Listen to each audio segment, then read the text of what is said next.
Hello friends, Heidi here from Rain Country. God is good all the time, and I'm here for another Monday This and That video where I talk about all kinds of different topics, unlike the more single topic videos that publish on Tuesday through Friday. So the purpose of this is just give people updates, whether it be on the garden or different projects I've been working on, experiments I've been doing, leading people back to the videos I may have specifically for these certain topics, or answering questions that may have come in the past week, or whatever I feel like talking about. So let's get to the topics of today, and I want to start off by talking about the fires that we had locally. In case people missed the updates I put several updates out there to let people know we're safe, everything's great, and they did get the fire contained later that night. It was just a little scary because they were already starting to evacuate neighborhoods, and then the neighborhood next to ours was put on level 2, which means they were preparing to evacuate.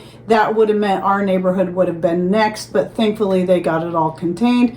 Initially we thought it was caused by fireworks, but apparently there was some kind of explosion of something else. I don't know what, I still don't have all the details, but at any rate it did cause a brush fire, which even in our very wet climate, not totally unheard of in the summertime, because we can actually have some pretty dry periods, and we haven't had a real good rain in a couple months.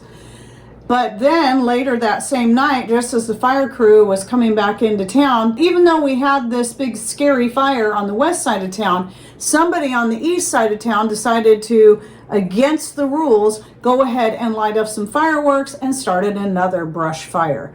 And that was annoying more because the person just didn't care.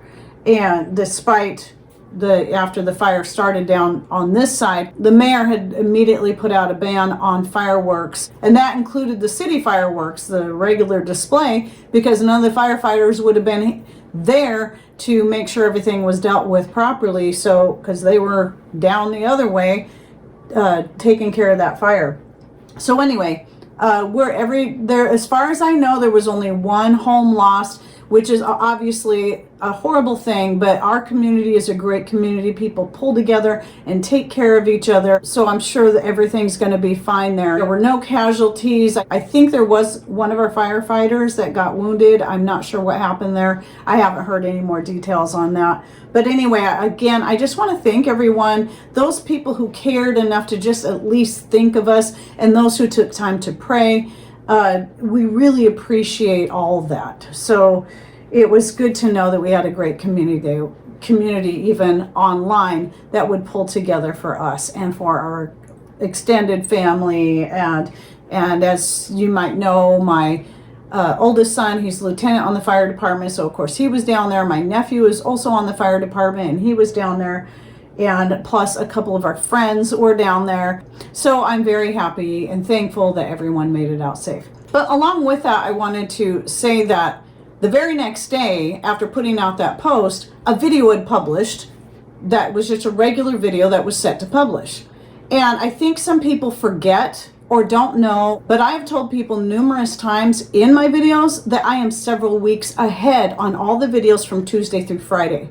And at this point that I'm shooting this video, I'm at least 6 weeks ahead. I think a little bit farther than that. So somebody kind of chewed me out because they couldn't understand why I was busy putting out videos when I should have been worried about my house burning down. And it's like, well, even if our house had burned down, and even if we had died in the process, those videos would still be publishing. So just so you know, if anything happens to us, you'll still see several weeks worth of videos from Tuesday through Friday that will automatically publish, which is one of the reasons I like doing the Monday videos and the shorts, because these are things that stay more current. They're not several weeks ahead. The Monday videos are shot the Thursday before they publish. The shorts are shot either the day before or the day that they publish, especially if they're garden related videos, so they can just go bam right out there and keep you more current on what's happening.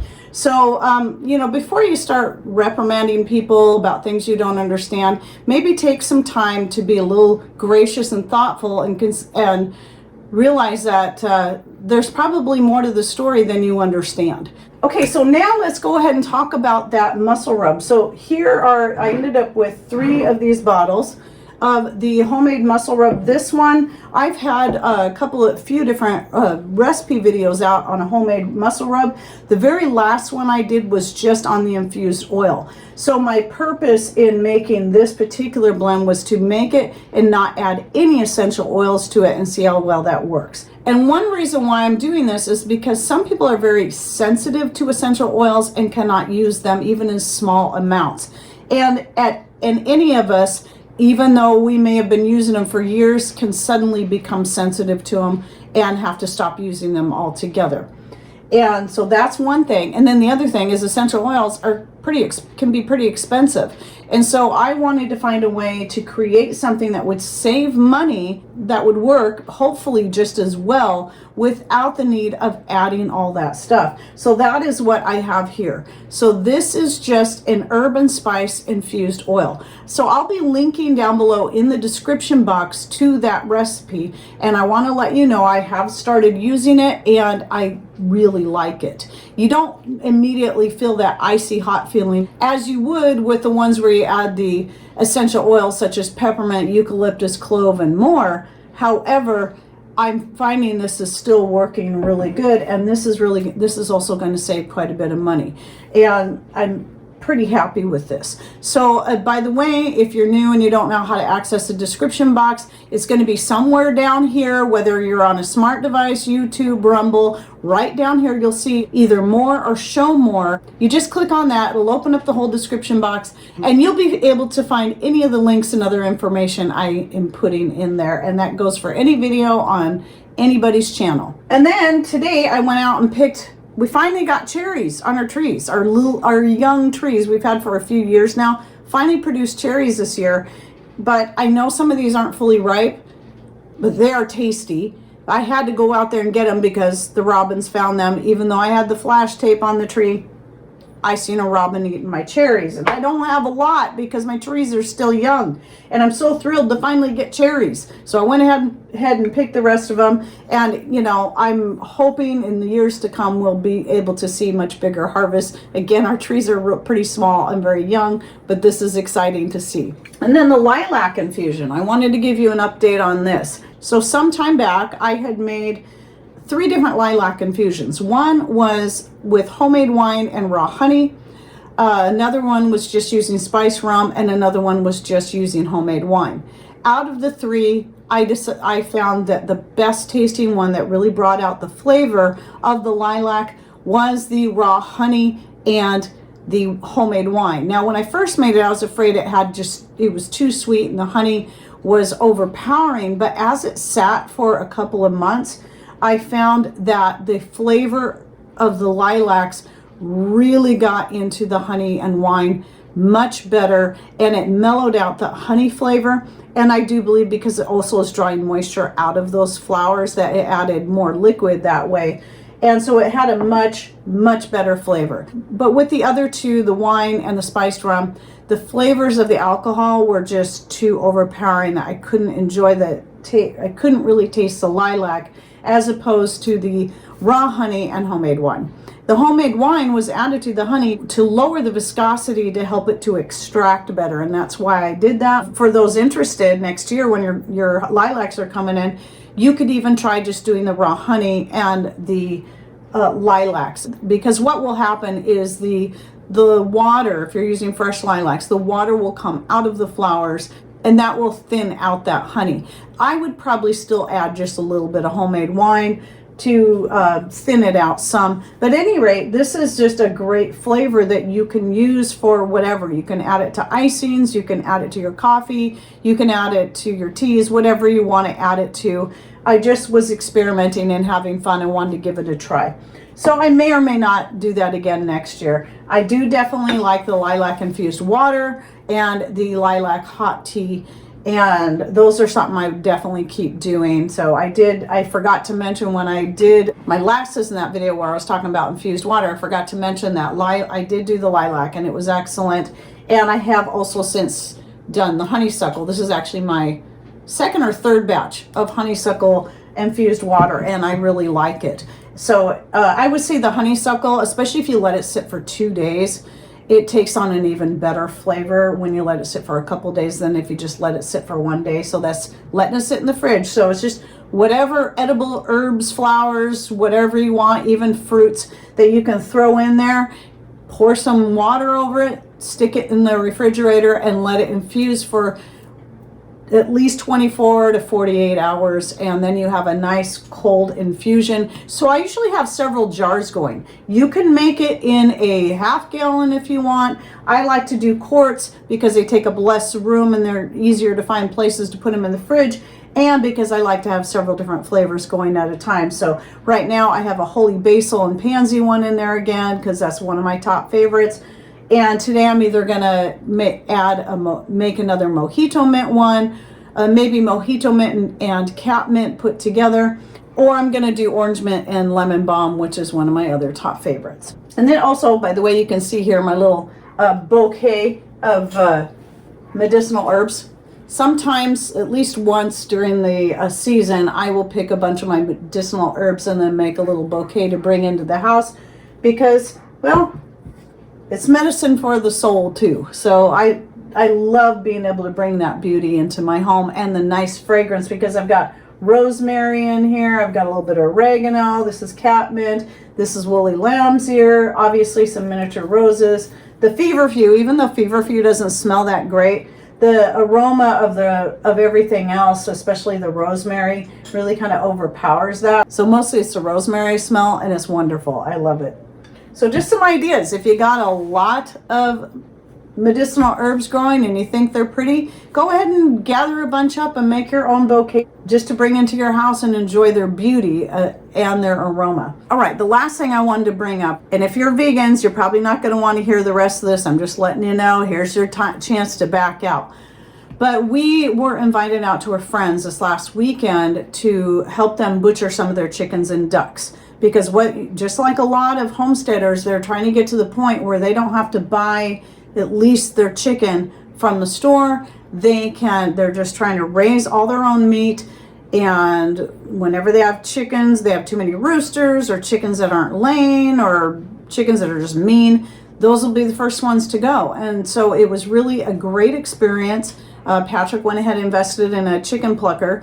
And it was good to be out there and actually be able to learn firsthand since we haven't done that. I mean, Patrick, when he was a kid, he had to pluck feathers from chickens by hand. But as far as the actual butchering and all that, it was a real hands-on experience that I appreciated having that time to do. And what was really cool is there were several families out there, a lot of them with kids that they homeschool, and they were able to get that firsthand experience. It was great seeing all the kids just getting in there, willing to learn, and they all had a chance to at least pluck a few feathers and learn firsthand this is where their food comes from. And honestly, for me, I ended up being pretty emotional the whole day, but not for the reasons people would assume. A lot of it had to do with just being able to physically be a part of a community that is like-minded, doing things the natural way. It was all open air. It just felt right. These aren't chickens that were raised in a packed out barn or in tiny little cages. They were free range chickens that lived a great healthy life, and same thing with the ducks. It was just the way it was meant to be. And it just felt so right. And I was really touched by seeing the kids. And yes, there were a couple of the kids that were having a hard time with it. But what really got me was how brave they were, just going ahead and being there and watching the process and learning. And all of it, the whole thing was just a wonderful time. And I'm really glad to have that experience. So now I won't be so afraid when it comes to dealing with our own chickens. And I'm going to try to get myself in the habit of maybe letting my chickens live 2 or 3 years, be good layers, and then try to cycle through them, especially now that I also have a source for young chickens that I can barter for. That was just a great learning experience. So anytime you're given a chance to be a part of something like that, as scary as it may sound, do it. Take the opportunity, because now more than ever, we need to learn to take that power back of raising our own food and dealing with it ourselves and just knowing where it comes from. So people who eat meat but have never been a part of the process, a lot of times they have no idea. There's just so many people nowadays that really have no idea where these things come from. And if you knew how factory meats were raised, it is horrible how these animals are treated. They're not given this healthy life, which to me, that alone would make the meat less healthy than that which is given a chance to live a more natural, healthy lifestyle. That means they're naturally going to be healthier animals, and you know they're not getting all the crazy injections that they really don't need, the antibiotics and the steroids and the other things that they're injected with that do reduce the nutritional value of that meat and can cause harm to your body down the road as well. So anyway, I just wanted to share that with you, and it was really a blessing to be a part of that. So I hope you enjoyed my video for the week. Any thoughts, ideas you'd like to share, please put them in comments down below, or questions you may have. So I'll either try to answer it with a reply right away, or maybe even shoot a video about that down the road. All right, well, thanks for watching. Take care, and God bless.